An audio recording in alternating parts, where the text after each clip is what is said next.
All right, so I'm going to go ahead and sculpt the surface of the clay. So I've attached all of my pieces on right now. I've scored, slipped, and smoothed them, and it's time to work on sculpting the surface.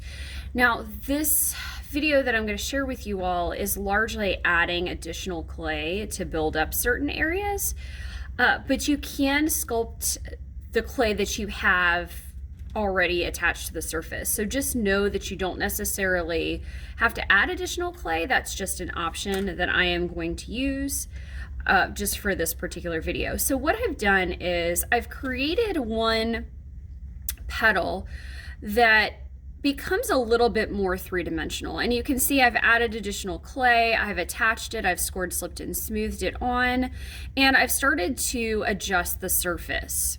Okay, using my fingers and a clay tool, in a little bit of water, I have pressed it in, I've built it up and pressed it down, I've added some texture, adding some details, etc. So that is an option for you to go ahead and pursue.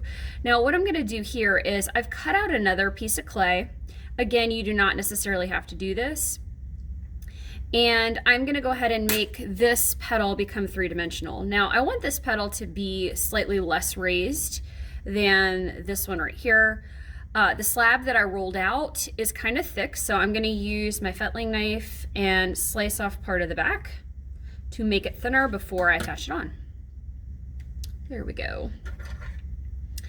Using my fork tool to score both surfaces.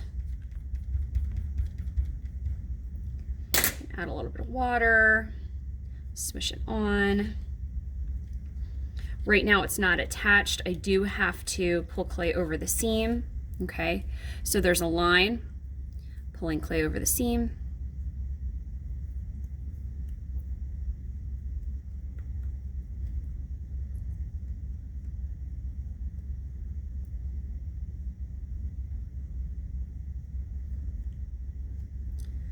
Looks a little bit like that.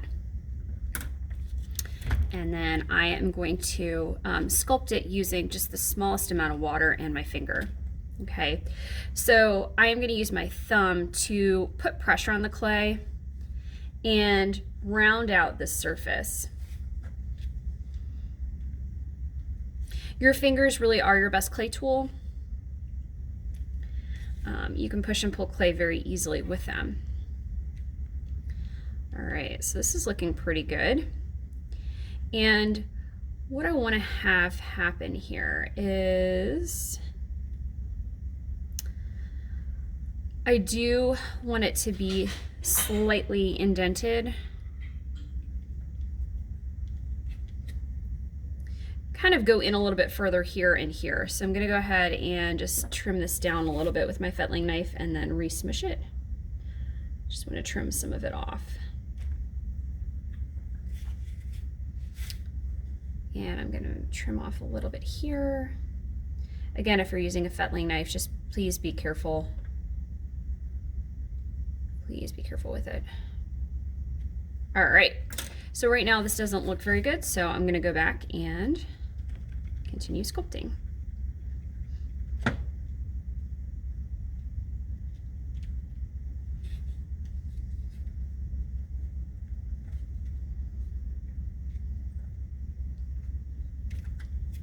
Also going to use a little bit of this tool here.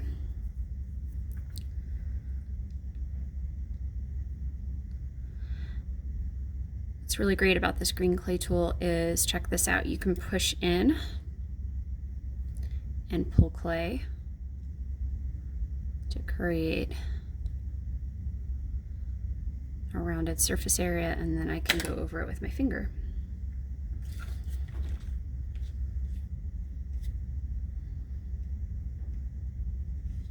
Before I go to add the details of my flower petal here, in fact, you know what? I'm going to make this come in. I lied. I'm not done. There we go. I like that a little bit better. Rounding this out first with my clay tool, rounding it out with my finger. All right, before I add details, what I want to do is I really want to work the surface of the clay and just make sure it's completely smoothed out. And then I'm gonna add my details on top. If you add the details and then try and smooth it, you're just gonna smooth right over your details. Okay, so I'm gonna take this tool again, and I'm gonna use the smaller side actually, because this is a smaller petal, and I'm just going to do some indents. Remember, you can do lots of different things with this tool. So I like to use this as my smoothing tool, but it can also be my detail tool. Okay, and then I have a second flower petal that's attached. Real quick, if I didn't want to add additional clay, I could totally sculpt this as is. I'm adding a little bit of water first before I start messing with this with my finger, because my clay is starting to dry out. But know that you can sculpt this petal with just your finger.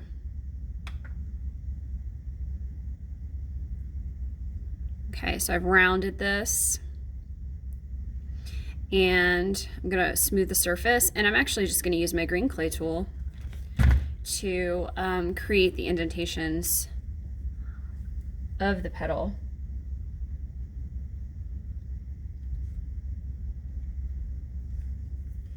So again, I'm just kind of pressing this green clay tool in, sort of up on an angle.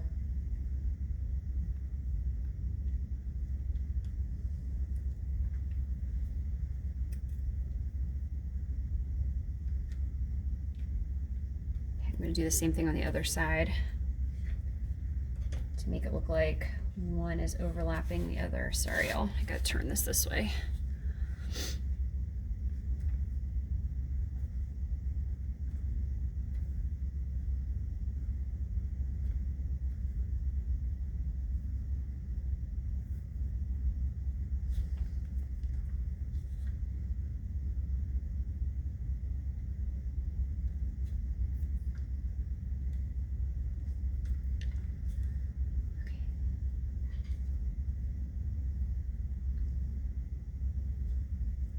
Okay, so you can kind of see how I rounded out, this is kind of cool, I rounded out this petal here, making it look petal-like without even building it up. I could even trim it a little bit more.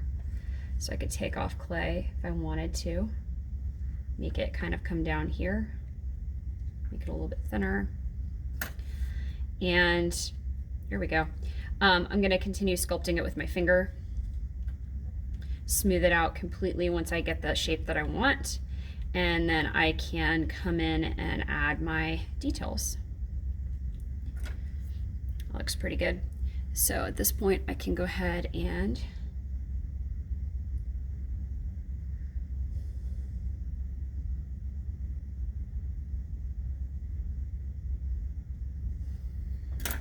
right. So I have something that looks like this right now. So you can see a couple different ways that I added I sculpted the surface. In one case, I added additional clay.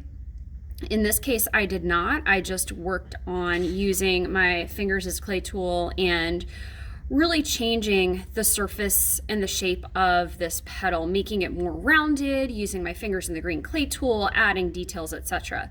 At this point, once I've done all of my sculpting that I'm going to do, it's up to me as the artist to smooth out the surface, okay? So what that looks like is you're gonna take a little bit of water on your finger, or maybe in some cases just your finger, and really smooth out any edges that you have, getting rid of any texture, getting rid of any additional like lumps and bumps, kind of like right here, okay, if I was done this area here. All of these things, if you don't get rid of it, will just fire on the clay, and it's going to make for a very rough surface, and in some cases, some of the edges can be very sharp, okay? So make sure that you take some time to smooth that out and let your teacher know when you're finished.